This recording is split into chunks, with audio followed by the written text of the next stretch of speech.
Hello, my friend, and welcome to Something for Everybody. My name is Aaron Machbitz, and today is a solo episode of the podcast where I'm discussing and highlighting 7 taxes of life. So let's jump right in with a quote from Seneca. All the things which cause complaint or dread are like the taxes of life, things from which, my dear Lucilius, you should never hope for an exemption or seek escape. This idea that there are taxes of life that you should happily pay resonated deeply with me. So what are those taxes of life that we all need to embrace? What are the challenging experiences, pains, struggles, evolutions, and mindset shifts that are a necessary part of living a life of true depth and fulfillment? And it's just these subtle reframes to view these negative experiences in a positive light as a necessary part of our growth and progress, because it has been tremendously helpful on my journey, and I know it can be on yours. That's why I decided to do this episode. So in this episode, I'm going to highlight these 7 taxes of life you need to pay to live the life that you want. So let's jump in with number 1. Number 1 is periods of loneliness are a tax on personal transformation. When you start living differently and transforming your life, some people just won't like it. They will try to tear you down. You will lose friends. People you thought were there for you will start talking behind your back. They'll call you crazy. They'll call you lame. They'll stop calling you to hang out. They'll just change, because personal transformation can be lonely. But if you endure this short-term friction of a period of loneliness, the reward is so meaningful. You'll start attracting new and vibrant people into your world, ones who are deeply aligned with your energy and the way you're trying to live your life. And it will just be a perfect thing that happens when you start trying to transform into the best version of yourself. But again, there will be that period of loneliness, because sometimes it really sucks before it gets better. And we have to just be able to move through that really hard period of loneliness. And if we think about it as the tax we need to pay to become this best version of ourselves, then it's worth it. It's worth it. And so, yes, people will say that you've changed, but that's precisely the point. So number 1 is periods of loneliness are a tax on personal transformation. Number 2, stress and anxiety are a tax on extreme ambition. Those with extreme ambition are the most prone to feelings of stress and anxiety that accompany sort of the non-linear journey of progress. If you listen to Dr. Michael Gervais, who's a sports psychologist who works with the top performers in the world, he talks about this a lot and has some deep insights on how we can sort of create some harmony there. But again, moving forward with this, that's why ambition is sort of a double-edged sword. It's a powerful force for good when channeled in a clear direction, but can be a stress amplifier when the direction and momentum are very unclear. And so again, progress is nonlinear. Sometimes it happens slowly, then all at once. Like the Chinese bamboo tree, sometimes it takes years to break through the ground, years where you may be completely unaware of the tangible impact of your daily actions. Those periods of perceived stagnation are the painful tax that you have to pay for the ambitious mind. So try and pay attention to the hidden signs of growth, stay the course, and really just imprint this in your mind. Focus on direction, not speed. Your direction is way more important than your speed. So again, number 2 is stress and anxiety are a tax on extreme ambition. And if you read Kelly McGonigal's great book, The Upside of Stress, she talks about the most important thing when it comes to stress is how we perceive it, because stress can be a great thing as a motivator to move us forward, but how we perceive that stress is the most important part. And I urge you to check out her book, The Upside of Stress. And then we go to number 3. Boredom of routine is a tax on long-term success. An observation on the lives of the most successful people that I've worked with and been around, they are very, very boring. And what that means is we all have this impression that successful people live these lives that are glamorous, high flying, fascinating lives, jumping from event to event to event to event to event, vacation to vacation, gala to gala, all these things, boom, boom, boom. And we see all these things on social media and whatever. But what you see like on the surface or on social media masks the reality of what created it underneath. The reality is most success is built on the back of long, painful, boring periods of extremely disciplined routines. Kobe Bryant famously said, "Be brilliant at the basics." You have to execute the fundamentals over a very long period of time if you want to achieve any amount of success at anything. And if you just boil it down to what's the most boring things that I need to do as my fundamentals to be the best human I can be: eat well, move well, sleep well, think well. Focus on those 4 things and be very disciplined and boring with your routine. That's going to create long-term health. Long-term health. And long-term health is one of the greatest predictors of living the good life. And so if you need novelty to stay interested and motivated, you won't make it very far. To shine in the light, you have to enhance and embrace the boredom in the dark. You have to do the work when no one's watching, day in, day out. You have to do the work every single day when no one's watching, day in and day out.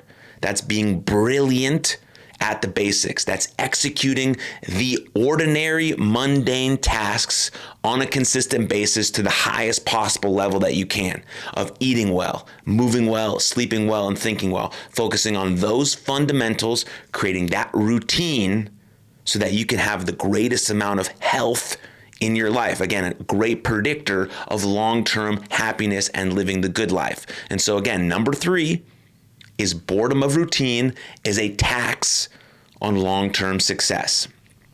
4, quick drink first for those just listening. 4, hard conversations are a tax on deep relationships. When you avoid hard conversations, you are taking on debt that has to be repaid, always with interest, at a date in the future. Time doesn't heal anything when it comes to relationships. Make the minor repairs along the way, and you'll avoid the major repairs later on. Your success in building deep, loving bonds is proportional to the number of hard conversations you are willing to have. Avoiding things is always bad. I'll give the analogy that I always use because I learned it from Dr. Jordan Peterson and I absolutely love it. If you keep avoiding hard things, especially hard conversations or hard emotions in relationships or with yourself, and you keep brushing it under the rug, okay, you're brushing the dragon under the rug. And at the beginning, the dragon only has like a flame that comes out of his mouth like a nice little Bic lighter. It's small, doesn't do much danger, it doesn't do much damage, it's easy to handle. More hard conversations you avoid, more hard emotions you avoid, you keep brushing it under the rug, brushing it under the rug, brushing it under the rug. As you keep brushing it under the rug and avoiding these hard conversations and hard emotions, the dragon gets bigger. And then by the end of it, you have a dragon that's as big as the ones we saw in Game of Thrones, and this dragon burns your fucking house down. And then what you're left with, now you have to pick up all the pieces that are barely left, that are burnt to shreds, and what are you gonna do? Because your success in building deep, loving bonds is proportional to the number of hard conversations you're willing to have. Yes, it's going to be hard. Yes, it's going to be challenging. Yes, it's going to feel uncomfortable, but you have to go at it. You have to go through it. You have to attack it, because these hard conversations are the pathway. Hard conversations and hard emotions are the pathway to great relationships and are the pathway to a deep, meaningful, fulfilling life. We just talked about health. Now we're talking about relationships. Well, Harvard says through an 85-year study that there's 2 keys to living the good life: great health and great relationships. And we just talked about those. So those are some of the taxes you have to pay to live the life that you want. Now we go to number 5. Again, to reiterate, number 4, hard conversations are a tax on deep relationships. Number 5, imposter syndrome is a tax on progress. One truth I've learned over and over again in my life: good things happen when you put yourself in rooms and situations where you feel like you don't belong. Imposter syndrome will push you to retreat to safety of your current competencies. So it'll push you back to your current place. It'll want you to stay where you are, to avoid some of these new opportunities that might that will vault you into new heights.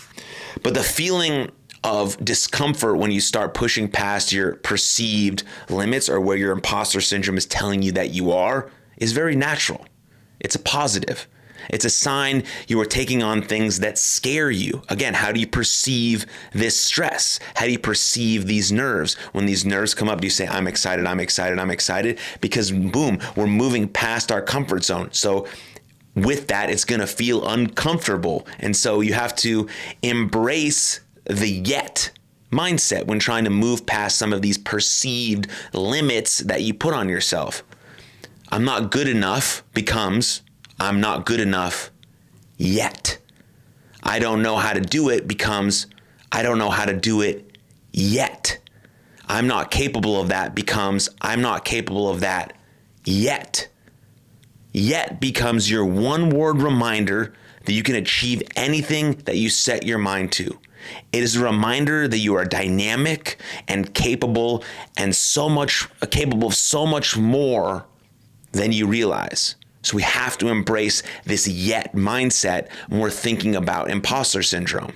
Remember, the feeling of uncertainty, fear, and discomfort is usually a sign of growth. We need those things to move us past our comfort zone. We don't want to feel stagnant and in the same place, like nothing's moving, right? We talk about sometimes you have to pay attention to those subtle signs of growth, but when you really feel uncertain, or you feel that fear coming through, or that discomfort, right, it's usually a sign of growth, or you that need to have a hard conversation, or you need to feel some hard emotion that's coming through. But really, when we're thinking about imposter syndrome as a tax on our progress, we have to embrace this yet mindset. It's so powerful. I talk about it with my athletes all the time. Yeah, you may not be where you want to be yet.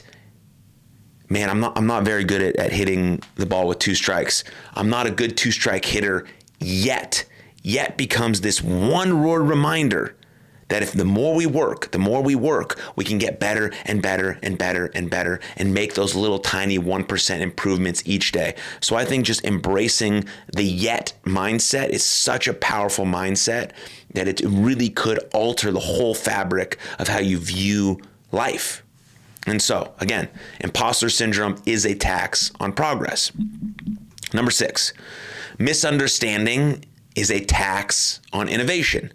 So you go back to 2009, Elon Musk is having lunch with the late Charlie Munger.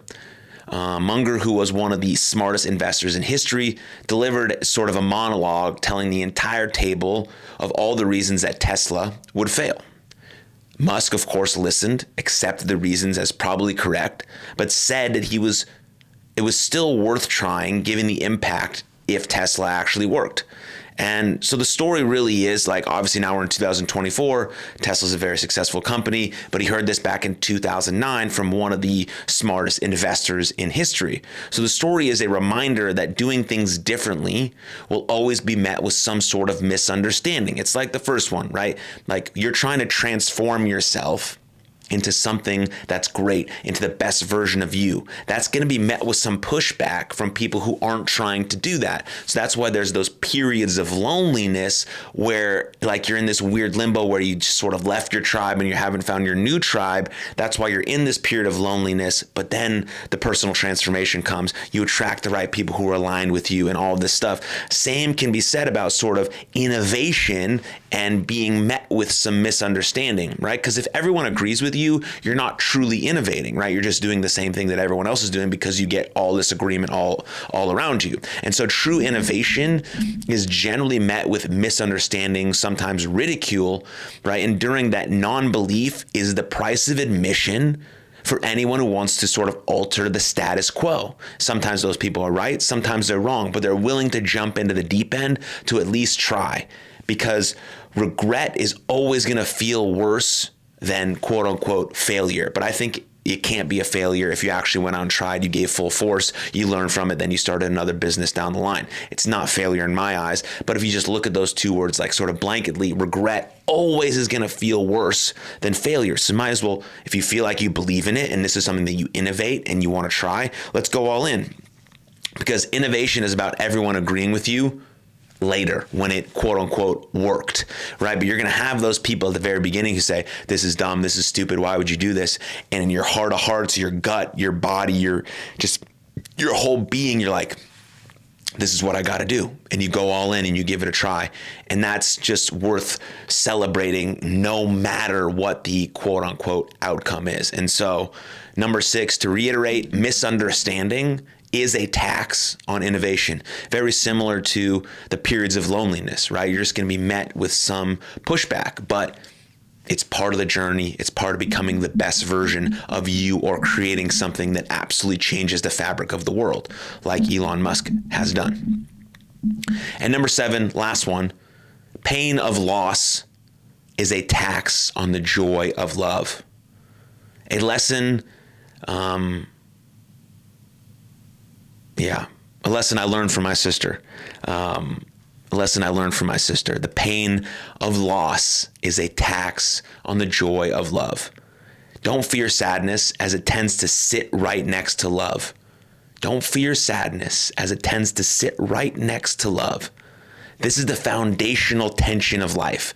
The pain of loss comes in the same package as the joy of love. People say it all the time. You can't find true love unless you risk heartbreak. And you can't know true love until you go all in with someone. If you fear the former, you'll never experience the latter, right? If you fear the pain of loss, you'll never really experience the joy of love. And so the key to life, the life you want, is on the other side of your ability and willingness to delay gratification, to do hard things, to embrace the suck, and to endure painful experiences. And just another quick note on this pain of loss. That's like, it's such a deep, profound thing because life is so fragile and so precious that to truly experience all of life and all of its joy, we have to be willing to also experience all the pain that comes with it, because every single person that we know and love will die. Every single person that we know and love will die. But what's most important is remembering the fact that we have here and now with them, and we might as well live it to our best, enjoy it as much as we can, tell them I love you, appreciate them, give them their flowers. All of that stuff is wickedly important, because one day the last time you see them will be the last time you ever see them. And so the pain of loss is always going to be a tax you pay on the joy of love, but I am willing to pay that tax of loss to know love, to feel love, to have the joy of love, whether it be with my sister, my parents, my wife. Like, that is the essence of life, is love, and feeling that love and giving that love and experiencing these beautiful moments with people. And so, again, the life you want, I know I said this already, but I'm saying it again because it's super important just to reiterate some of these points throughout this episode. The life you want is on the other side of your willingness and ability to delay gratification, to do hard things, to embrace the suck, and to endure painful experiences, right? The life you want is on the other side of the taxes that you have to pay, that you need to pay. So to sum it all up, the periods of loneliness for your transformation, the stress and anxiety for your ambition, the boredom for your success, the hard conversations for your deep relationships, the imposter syndrome for your progress, the misunderstandings or the misunderstanding for your innovation, and the loss for your love.